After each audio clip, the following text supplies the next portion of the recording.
TRANE 2510 unit test run. For the test run, remove this R wire, then short this test 1, test 2. See the light blinking, light is on continuously.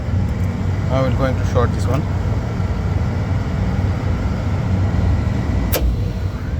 See, after short, fan motor is start, blower fan motor. Then next again one more short.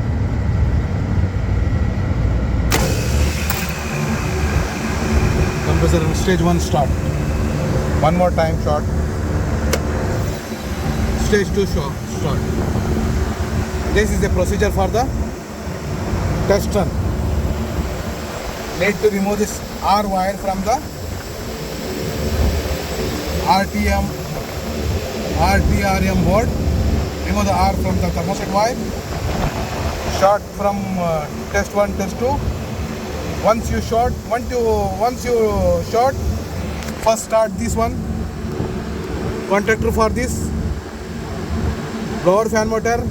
When again you short, it will start stage 1.